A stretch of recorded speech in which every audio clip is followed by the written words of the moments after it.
Hey guys, how's it going? Officially welcome you to today's HPTV live episode. Uriel came here, founder of Healthpreneur.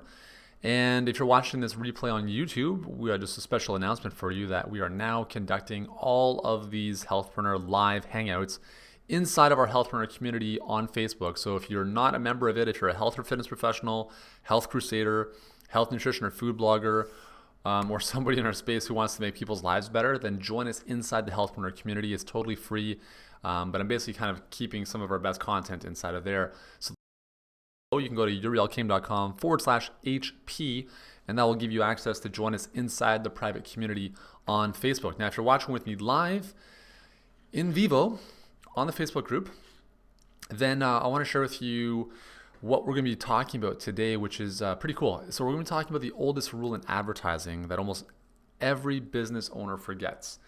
And I'm going to share some cool stuff with you that was working well in our business that I think is going to make a big difference in your business too, no matter where you are, right? So if you're just starting off, if you're more advanced, it doesn't really matter. So let me know in the comments. I know we're obviously not getting the same level of engagements today because, well, we're inside the group now instead of on my public page. So that's all good. It's all good, but whatever. So so what we're going to talk about here is an important concept that I think is really important to remember. If I use the word important more than that, I think it's going to become a little bit too redundant. So I'm going to stop saying important. But it's when you are advertising, when you are marketing, okay, to attract people into your business. What I want you to think about is how do you make the advertising or the marketing in and of itself valuable to the prospect. This is something that was taught, who knows, decades ago from David Ogilvy, who is one of the legends when it comes to marketing and advertising. And he ran the Ogilvy and Mather agency for a long time. And I mean, we're talking about massive brands, right? Like, the whole Mad Men type of stuff. Like that's what, it was kind of modeled after with respect to what Ogilvy was able to do in the world of advertising. But what Ogilvy was really well known for was actually making his ads super, super informative for the person reading them, right? So it wasn't like, hey, buy this truck, right? It was like, for instance, there was, I'm going to just pull up a couple examples here because they're so good that I think I just want to show you them. If I can even show a screenshot. Let me see if I can show the screen in just a second. So for instance, he has one ad called, well, let me just switch over to the screen here and we'll see if this works out well. Hopefully you guys can still hear me okay. So we're going to do that. And I'm going to see if I can even just maximize this a little bit more. Maybe not. But anyways, so they have this one ad here is how to launch new products, right? So this ad in and of itself is talking about the product. It's talking about the package, the name, the price, the advertising. So the ad in and of itself is massively valuable to the person reading the ad. How about this one? This one is just a classic. How to create financial advertising that sells, right? So again, he goes through step 1, step 2, gives you all these different points that they as an organization, as a firm, have recognized over the years. And they're giving this stuff in the ad itself. So the ad is massively valuable to the person who is consuming that. So I'll just switch back over here. And hopefully you guys could see that. So I want you to think about this. When you're crafting stuff for your own business, when you are creating ads on Facebook or on Google or really with whatever you're doing, an email, anything like that, how do you make every touch points of the interaction valuable to the end user? Because if you don't, what ends up happening is it wastes people's time, it frustrates them, it aggravates them. In some cases, for instance, on Facebook, they spam complain it, or they say this is not relevant to me, and that one of the reasons that a lot of Facebook ad accounts get shut down. And so you want to think about how do you make each interaction with your audience as valuable and as meaningful as possible, not just to your end results, but to them as well, because that's really what matters the most. So I'm going to show you an example from our business. And this is an ad that I'm just going to, I'll show you guys in a second here. Okay, so I'm going to just switch over to the screen again. All right, so this is an ad we're running right now, and hopefully you can see this. So this says, we know sugar is bad. Overwhelming, excuse me, I'm losing my voice here. We know sugar is bad. Overwhelming research reminds us that it's associated with obesity, cardiovascular disease, and terrible dental health. And that's just the tip of the iceberg. So what could something do if they wanted to cut sugar out of their life? Well, I'd have them follow these 10 crucial steps. So let me just highlight one thing. Okay, so right here, this sentence is a slight value add. I'm not going to say that this is the most valuable ad that we've ever created, because there's some value added here. We're basically saying, listen, overwhelming research, and if we wanted to make it maybe even better, we could say a specific journal found that sugar is associated with obesity and so forth and so forth. But at least we're adding something of value in here, okay? Now, check this out. So this leads to a blog post that we have, which I'll open up in just a moment. But look at this ad. So 1.2 million people reached. Okay, here's the cool thing, is that we've paid, as you can see here, we've paid to reach 791,000 of them, and organically we've reached 441,000. How's that even possible? Well, here's how this is possible. Look at the number of shares on this bad boy. 9,131 shares of a Facebook ad. So here's where it even gets better. 9,131 shares, but look at this, only 5.4 thousand likes. That is almost unheard of. It's very rare that you have twice as many shares as you do likes. Sharing an ad is a big commitment. That's a big vote of confidence. It's very easy to just thumb up something, right? There's a little association with that, but when you're sharing something, that is like, I found this ad so valuable, I'm willing to share this with my mom or with my friend or somebody else. So we have twice as many shares on this ad as we do likes, 9,000 plus shares and growing. And how is this even possible, right? And part of this is the fact that the ad in and of itself is massively valuable, or I wouldn't say massively valuable, but valuable enough to remind people, hey, you know what? Sugar is probably not the best thing. Here's a reminder. But here's the thing. It leads to a blog post, okay? So this in and of itself is going to a blog post, not a squeeze page. So if I click here, it'll take us to this blog post. The Sugar Detox Plan, a 10-step blueprint for quitting sugar. Again, if you see over here on the share column, it has 22.4 thousand shares, Facebook, Pinterest, Google+, and so forth. So this blog post is, very, very beneficial. Right, so it's a great blog post, just showing them the problem. Here's what it does, and then we get into the 10 steps to get rid of it. So there we go. At the end, we offer them something pretty specific to what they've just read, and that, my friends, is how you make your advertising stand out in a way. Where is this thing? In a way that people actually care about your ads, and this is how you don't get your ad accounts shut down. When 9,000 people are sharing your ads, that is how you keep your ads going. That's how you decrease the cost per click. That's how you get much more organic reach. We almost have the same organic reach as we do paid reach. That's kind of the trend that's going on right now because of the number of shares. I don't have 441,000 on my Facebook page. I have like 56,000 fans perhaps. So there's no way that 441,000 of those people came from my own fan page. Okay, this is the power of adding value to everything you do. So this is a thing that I really firmly believe as a healthpreneur. Our mission, our goal is to add value to people's lives, right? We want to help them lose weight, get fitter, whatever the goal is. But that comes first by adding value before you ever ask for anything in return. So a really simple rule of thumb is whenever you're interacting with somebody, how do you first ask? How do you first give before you ask? In a relationship, if you're dealing with one-on-one with somebody, the first thing you should always be doing or thinking about is, how do I add value to this individual? How do I make this person's life better? How do I connect them with somebody? How do I solve a problem for them? And I'm not even going to ask for anything. The ask can come maybe after that. The ask can come a couple weeks down the road. But just think about marketing as building relationships. I was at an event, as you guys know, this past weekend, and one of the guys who was at the event, I've known him for a few years. Oops, there goes my chair. He's very direct and to the point, which is cool, right?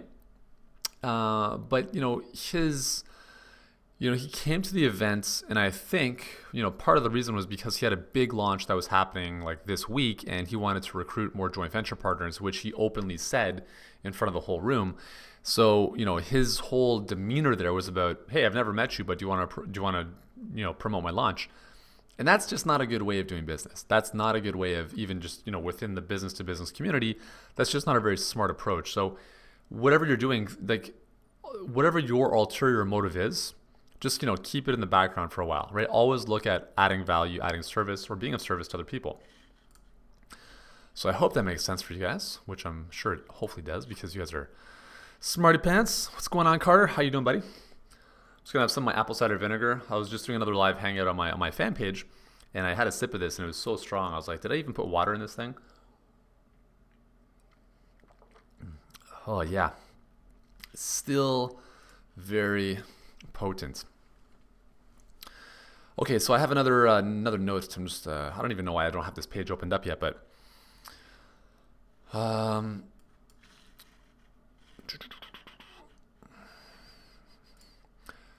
lot of times we're talking about, think about this as well. So we're talking about adding value first. So one of the things that is, especially if you're doing any kind of Facebook ads or really kind of any promotion, like this goes for any kind of promotion. People smell promotion like a mile away and they're going to run the opposite direction. It's the same reason we don't click on banners. It's the same reason that, we skip through commercials, because we're so ingrained to avoid that stuff because it just sends off our sales alerts or our sales radars. So what you want to do, and this is one of the things that the legends have taught us over time, and when I say legends, I mean like copywriting and advertising legends, is you want to make your copy, you want to make your content look like advertising and your advertising look like content. So this goes back to the whole idea of like, how do you make a promotion valuable? And I'm actually going to, actually this is valuable for you guys. I'm going to share this with you. So this is, we're doing, I keep hitting this chair. So we're doing a promotion for a friend of ours this week. Actually, one of the guys is in this group, and it's a great product on how to unlock your tight hip flexors. So this product has done really, really well for our list, and we don't have anything like it. So I'm happy to support it because it converts really well for us. Our audience loves it, and they're doing a focused promotion this week. And I said, you know what, let's just kill this thing. Let's just finish first and do whatever we can to do so. So what everyone else is doing in promoting this is they're taking all of the swipe files and they're just copy paste sending out. And a couple of people are a bit more savvy, so they don't actually copy paste, but they, add their own little flair in there. What we've done on 2 promotions this year, and when I say 2 promotions, I mean like full-on launches that we want to support, is we said, okay, how do we make this, especially if it's a week-long promotion, you can't keep sending promotional emails. So how do we make this as valuable as possible while driving desire for this specific product? So what we're doing is, and what we've done is we sent people to an intermediary training page that adds value first, and then if they're interested, can click on a button to go to the offer page. So we've done this in the past, and our conversion rates, like it's so funny because every time we see ourselves on the leaderboard, the person who's sending out the leaderboard stats are like, oh my God, like, Yuri's converting at 20% or something. Now, we're not converting at 20% from people who open the email or clicked from the email. We're converting at 20%-ish from people who went to the pre-training page and then from there went to the sales page, because that intermediary page is a value add, building desire for the eventual product. So I'm going to show you, an example of what that looks like if I can pull this up. And to be honest, I should actually have this stuff ready to go ahead of time, but you know what? Here it is. Who cares? So actually the only downside to this this one video I'm going to show you is that the audio, I didn't adjust the audio first, and it's really distorted and shitty compared to what my normal audio is. So that's kind of the only unfortunate part. But even without the audio, you can get value from the video. Okay, so remember the promotion, this actually is super valuable if you're doing your own promotions as well, okay?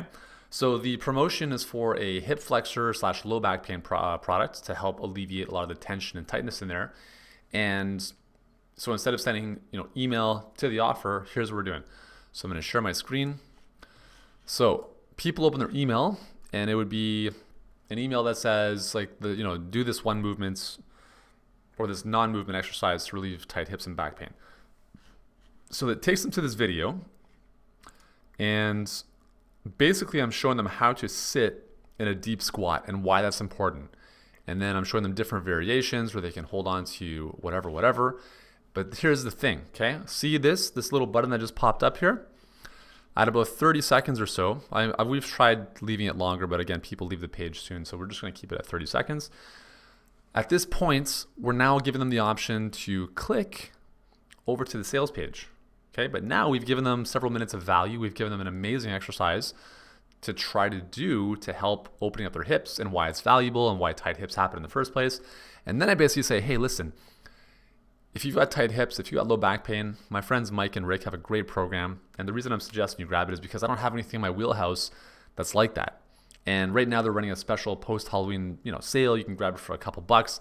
And when you do, I'm also going to throw in as a free bonus, because I believe in this product so much, I'm going to give you my Yoga for Athletes program absolutely free. Now, just so you know, this 25-minute yoga routine normally sells for $29 on our website.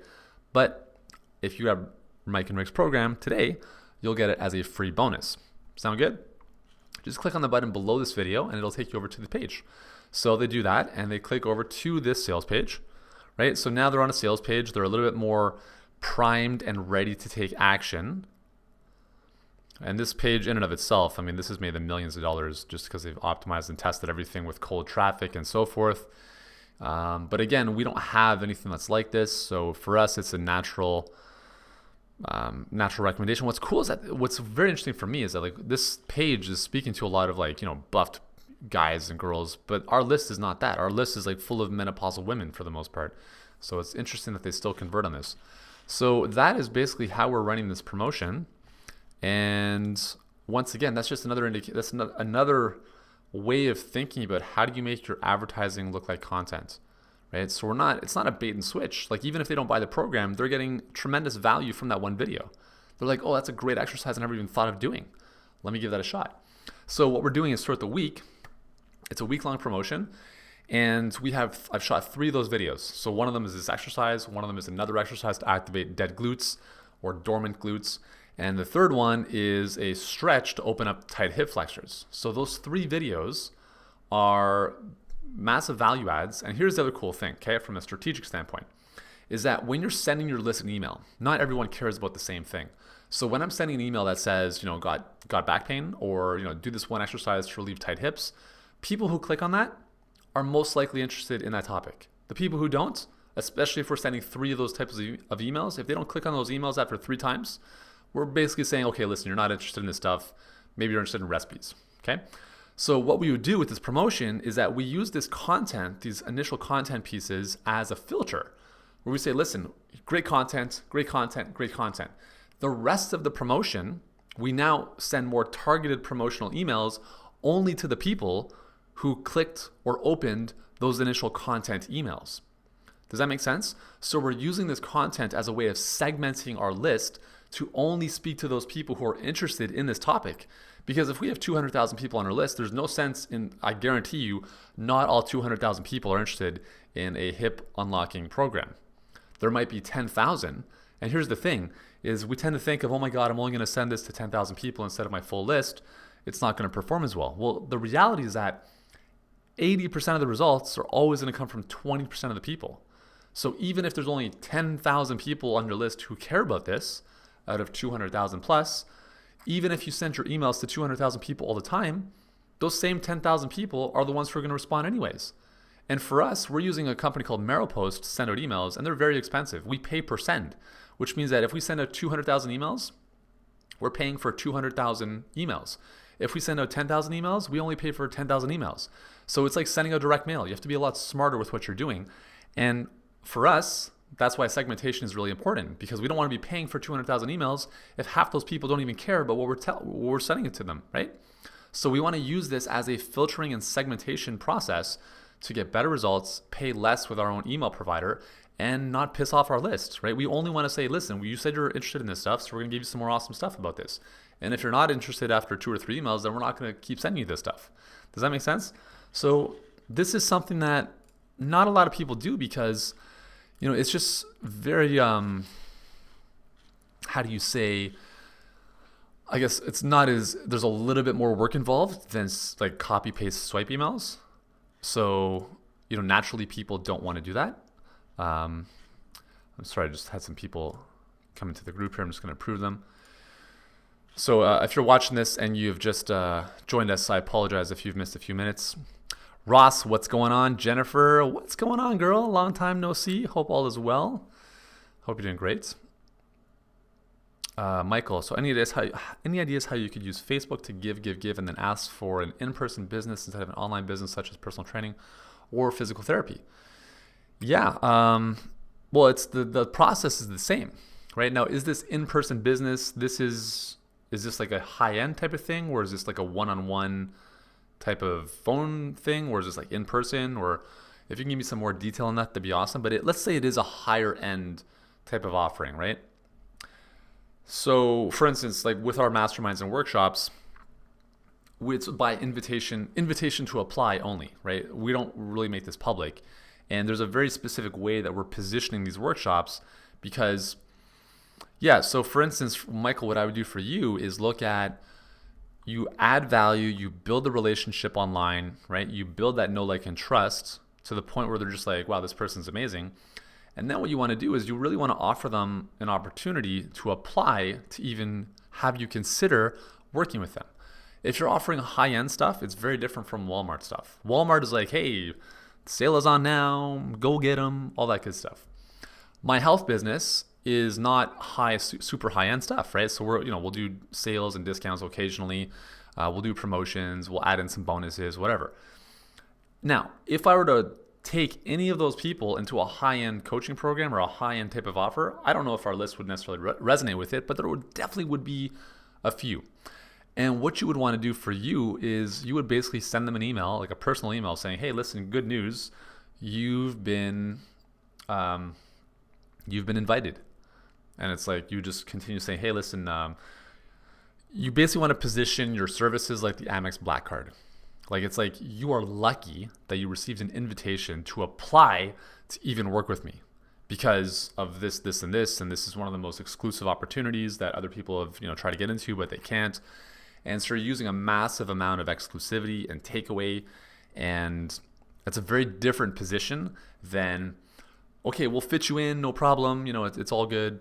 So you really have to think about, what is the offering, what is the price point, what's the type of clientele you want to attract to that, because how you offer it, how you market it is going to impact that, right? Does everyone have access to the page to check out, or is it, behind closed doors, they only get a letter via carrier pigeon type of thing, right? The more exclusive you can keep something, the more takeaway you can use, the better off you're going to be, the better the conversion is going to be, especially on a higher end thing. Amex Black is like, listen, this thing's the coolest shit. You're not going to get it. And if you're lucky enough to even speak with one of our people and they consider you worthy enough of having this card, then maybe we'll give it to you. That's pretty much the position you want to take. So yeah, that's basically how you'd want to position that. Obviously, there's some wordsmithing that is involved in that, but just from a positioning standpoint, that's what I'd like you to think about. So yeah, so there you go. All about adding value first, right? Always, especially social. I mean, you can't get away with nonsense on social. If you try doing promotions, I mean, on my Facebook fan page, there is never, ever, I don't think we've ever sent to a direct landing page, like a direct, not even an opt-in page from my Facebook fan page in like a year. I don't even think we have. We've sent to blog posts and videos and blog posts and more blog posts, but all of that is cleverly tied in with the smart back end, which is what I teach in my content mastery workshop. Because when you do that properly, you can send the content all the time because it actually ROIs for you on the back end if you do it properly. So you have to be adding value. And that, I mean, it goes back to you have to have a smartly built business that allows you to provide content that also allows your business to move forward. Because if you're always just giving content and it doesn't yield any results for you, then that's frustrating. So yeah, so there you go. So I hope you guys find this valuable. And once again, we'll be doing all the live hangouts, the HPT lives in the group every single Wednesday at 1 p.m. Eastern time. We will slowly but surely be reposting these on the website, healthpreneurgroup.com. And if you're watching this on YouTube, again, join us inside the group at urielkim.com/HP so that you can stay up to date with the awesomeness that we're doing, as well as connecting with awesome people that are in this group, like the people that have joined us here, like Michael and Ross and Jennifer and a host of others. So there it is. So that is all for today. I've got a call with my ad guy and good friend in just a few moments, so I gotta go.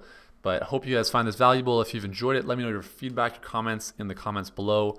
And if you know of anyone who would be a valuable member to this group, maybe suggest them, and I'll kind of see if they're worthy of being inside here. But there we go. So, anyways, guys, thanks so much for joining me. Have an amazing Wednesday, and I will speak with you later. And I'll see you in the next HPT Live next Wednesday at 1 p.m. Eastern Time.